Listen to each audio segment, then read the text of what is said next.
जिस अर्जुन को दुनिया सर्वश्रेष्ठ धनुर्धर कहती थी, उसी अर्जुन ने युद्ध भूमि में कृष्ण से कहा, मैं अपने बड़ों पर कैसे बाण चला सकता हूँ।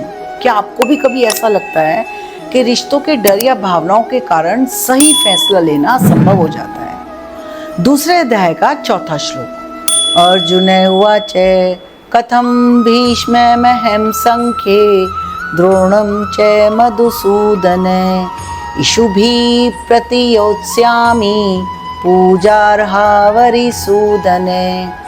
अर्थात अर्जुन ने कहा, हे मधुसूदन, मैं पितामह भीष्म और द्रोणाचार्य जैसे गुरुजनों पर युद्ध में बाण कैसे चला सकता हूँ, क्योंकि वे मेरे लिए पूजनीय हैं, शत्रु नहीं।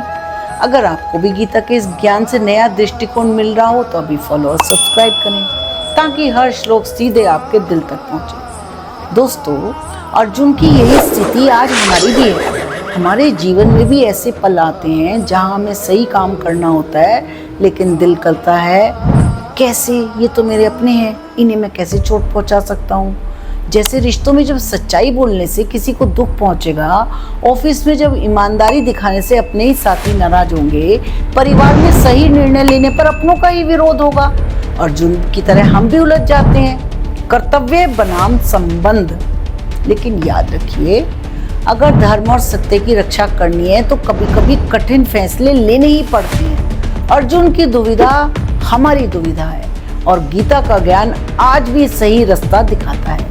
अगर आपको लगता है कि ये बात आपके जीवन को छू गई तो इस वीडियो को लाइक और शेयर करें, ताकि और लोग भी अपनी उलझन से बाहर आ सकें।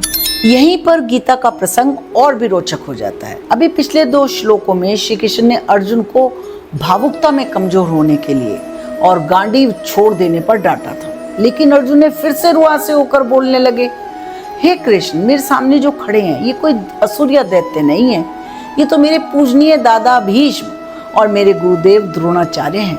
आप दैत्यों का संहार करने वाले मधुसूदन हैं, परंतु ये तो मेरे हितैषी और मार्गदर्शक हैं, इन पर बाण कैसे चला सकता हूँ।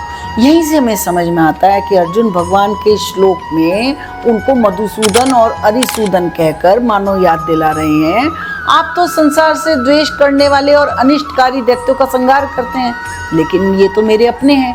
जब दोनों सेनाएं आमने सामने खड़ी थी, अर्जुन ने स्वयं को पांडव सेना से अलग मान लिया। शत्रु पक्ष की कौरव सेना से भीष्म को दादा, द्रोणाचार्य को गुरु मानकर वह मोहग्रस्त हो गए।